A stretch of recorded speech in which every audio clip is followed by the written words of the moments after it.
नमस्कार। निशुल्क ज्योतिष परामर्श केंद्र में आप सबका स्वागत है। आज हम राहु के साथ यदि कोई ग्रह बैठा हो तो वह किस प्रकार से उस ग्रह को, उस भाव को प्रभावित करेगा, इसके बारे में जानने का प्रयत्न करते हैं। जैसा कि आप जानते हैं, राहु हमारी इच्छाओं में वृद्धि करने वाला ग्रह है। राहु ऐसे सपने दिखाता है जो असंभव होते हैं।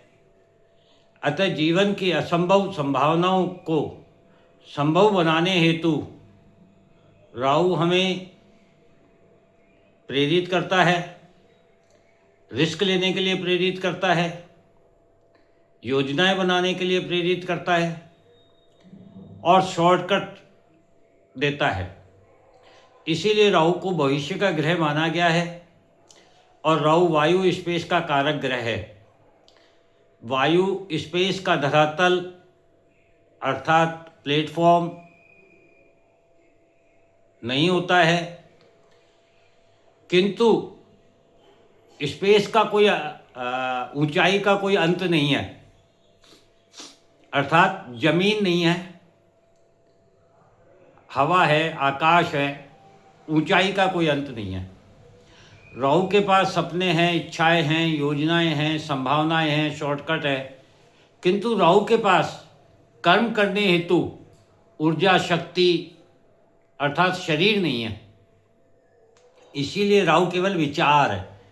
राहु सदा दूसरे ग्रह या भावपति, जिस भाव में बैठा हुआ है उस भाव का जो स्वामी है, उस भाव की राशि का जो स्वामी है, उस ग्रह की वृद्धि कर उसका धरातल छुड़ा देता है, अर्थात उसकी जमी को पैरों तले जिसे हम कह सकते हैं पैरों तले जमी खिसकाना, ऐसा प्रभाव उस ग्रह के साथ, उस भाव के ग्रह के साथ करता है, जिसे हम लोग अपनी आम भाषा में बांस पर चढ़ाना कहते हैं।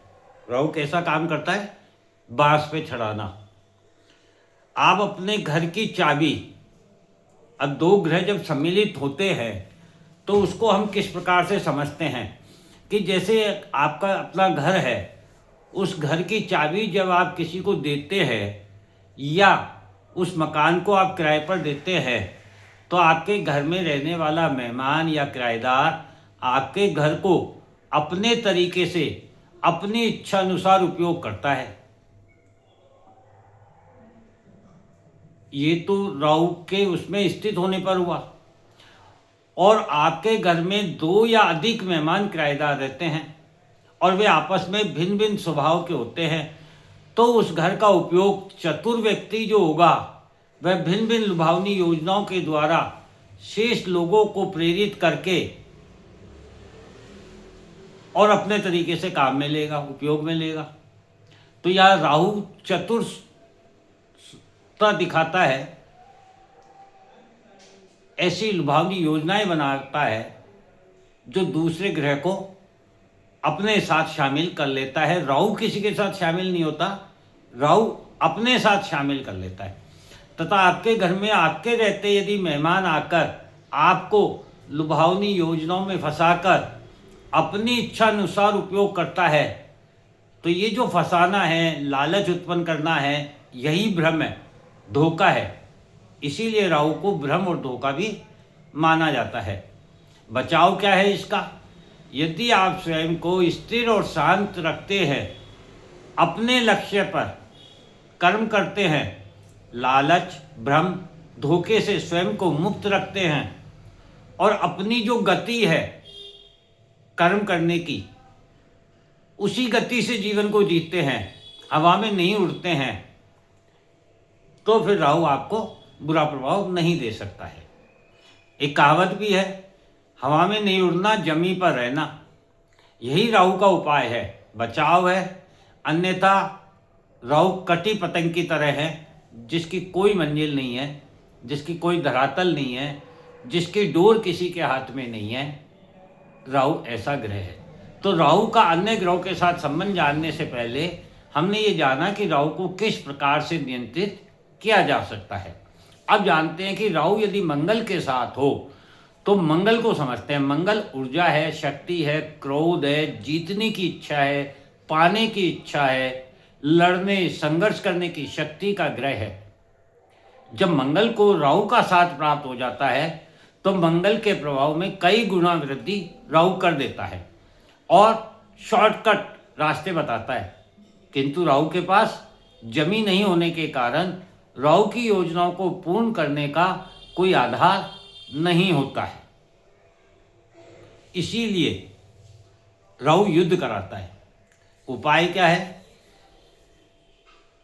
कहावत है एक कि माली सींचे 100 गड़ा ऋतु आया फल होए, अर्थात 100 गड़े एक साथ भी सींच देने से, पेड़ में की जड़ में डाल देने से फल जल्दी नहीं आएगा। फल आने का अपना एक समय है। अर्थात यदि हम मंगल की ऊर्जा का उपयोग धर्म, नियम, संस्कारों में रहकर अपनी गति से निरंतर कर्म करते रहेंगे तो समय अनुसार निश्चित रूप से कर्मफल भी प्राप्त होगा और वह स्थायी भी होगा। राहु यदि शुक्र के साथ है तो शुक्र को समझते हैं। शुक्र प्रकृति है, सुंदरता है, प्रकृति और शक्ति में सामंजस्य स्थापित करने का ग्रह है। शुक्र भोग है, विलासिता है, धन है, लक्ष्मी है, वैभव है। जब शुक्र को राहु का साथ प्राप्त हो जाता है तो शुक्र के जो भोग विलासिता के प्रभाव है उनमें कई गुना वृद्धि हो जाती है। उपाय क्या है? यदि हम भोग विलासिता को महत्व नहीं देकर शुक्र के प्रभाव जो है, कारकत्व जो है सामंजस्य स्थापित करने का, उसको प्रबल करते हैं तो राहु का यहाँ पर हमको विपरीत प्रभाव प्राप्त नहीं होगा, क्योंकि भोग ही तो रोग है, सुख की अपेक्षा ही तो दुख है, मित्र ही तो शत्रु है।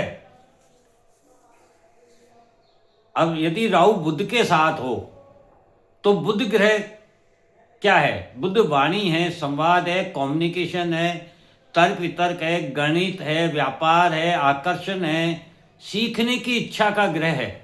बुध सीखना चाहता है, जानना चाहता है।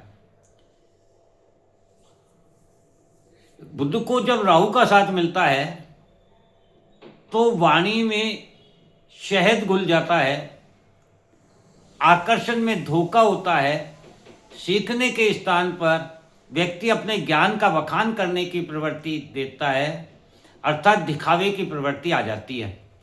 उपाय: यदि हम अपने तर्क वितर्क की एवं दिखावे की प्रवृत्ति पर नियंत्रण करके सीखने, जानने और समझने की प्रवृत्ति को प्रबल कर लेवें तो राहु हमें उच्च ज्ञान प्राप्त करने में सहयोग करेगा और सुफल प्रदान करेगा। यदि राहु चंद्रमा के साथ हो तो चंद्रमा को समझते हैं कि चंद्रमा हमारे मन, इमोशन, सुख, भोग की इच्छा का कारक ग्रह है। चंद्रमा राहु के साथ होने पर इच्छाओं को पर लग जाते हैं, व्यक्ति बड़ी बड़ी योजनाएं बनाने लगता है, सपनों में रहने लगता है, हकीकत से दूर हो जाता है। इसका उपाय क्या है? यदि हम राहु का उपयोग लोगों के मन, इमोशन को पढ़ने, जानने और समझने में करें और इच्छाओं, भावनाओं पर, स्वयं की अपनी इच्छाओं और भावनाओं पर नियंत्रण रखें तो राहु हमें धोखे से बचा सकता है। राहु हमें मित्र और शत्रु का भेद जानने में सहयोग कर सकता है। सही गलत, अच्छा बुरा जानने में भी राहु हमारी मदद कर सकता है। जबकि राहु चंद्रमा को ग्रहण लगाता है, अर्थात मन पे नियंत्रण कर लेता है और आपकी इच्छाओं को अत्यधिक बढ़ा देता है। इसी प्रकार राहु के साथ यदि सूर्य है तो सूर्य अधिकार, ऑथोरिटी का ग्रह है। ग्रहों में सूर्य राजा है। दायित्वों के निर्वाह करने का अधिकार, दायित्वों का निर्वाह करने का अधिकार और जिम्मेदारियों को निभाने की ऑथोरिटी, प्रजा का पालन पोषण करने वाला ही तो राजा है। सूर्य को जब राहु का साथ प्राप्त होता है तो राहु सूर्य को ग्रहण लगाता है, अर्थात हमारी जो सम्मान है उस पर धुंध ला देता है, अंधेरा छा जाता है और अहंकार में वृद्धि कर देता है। दायित्वों, जिम्मेदारियों एवं पालन पोषण की जो प्रवृत्ति सूर्य की है उससे हमें विमुख कर देता है, जिसके कारण मान सम्मान की हानि होती है, शत्रुता बढ़ती है और विद्रोह होता है।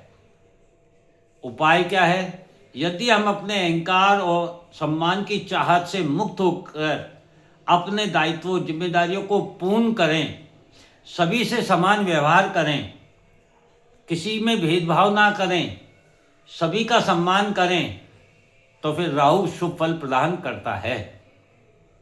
यदि राहु के साथ गुरु ग्रह हो तो यहाँ गुरु को समझते हैं। गुरु ज्ञान, धर्म, संस्कार, नीति, नियम का कारक ग्रह है। राहु के साथ होने पर गुरु के कारक तत्वों में कमी आ जाती है। व्यक्ति ऐसे ऐसे धर्म नियमों की कल्पना करने लगता है जो प्रकृति एवं संसार के विरुद्ध होता है। ऐसा व्यक्ति अपने ज्ञान का बखान कर पाखंडी बन जाता है, धर्म के नाम पर ठगी करता है। उपाय क्या है? यदि हम शांत स्थिर स्वभाव से ब्रह्म ज्ञान प्राप्त करने हेतु साधना करें, प्रकृति एवं माया को समझने का प्रयत्न करें, जीवन मृत्यु से मुक्ति के मार्ग को जानने का प्रयत्न करें, तो निश्चित रूप से राहु अच्छा फल प्रदान करेगा, शुभ फल प्रदान करेगा। अंतिम ग्रह है शनि। राहु के साथ यदि शनि हो तो सबसे पहले हम शनि को समझते हैं। शनि कर्म एवं कर्मफल दाता है। राहु के साथ होने पर व्यक्ति शॉर्टकट अपनाकर स्वार्थ हित में कर्म करता है, बुराइयों को अपनाता है, सेवा के स्थान पर भोग करता है और इसी कारण से हमें समस्याएं उत्पन्न होती है। इसका उपाय क्या है? यदि हम जमी से जुड़कर अपनी वास्तविकता को जानते हुए सेवा भाव से कर्म करें, सभी के साथ न्याय करें, धर्म नियम का पालन करें, जन्म के उद्देश्य को प्राप्त करने हेतु कर्म करें, भाव रखें, तो शुभ फल प्राप्त होगा। अन्यथा राहु क्या करेगा? यहाँ पर आपके स्थान, फिर वह चाहे निवास स्थान हो, व्यापारिक स्थान हो, नौकरी हो, व्यापार हो, समाज हो, सब कुछ बदल देता है। इस प्रकार से राहु हमारे जीवन में अन्य ग्रहों के साथ प्रभाव को प्रभावित करता है। तो देखिए आप अपनी कुंडली और समझिए, जानिए कि आपके साथ क्या ऐसा है और यदि ऐसा है तो उससे कैसे निकला जा सकता है। जय हिंद, जय भारत। आप सभी को बसंत पंचमी की बहुत बहुत शुभकामनाएं।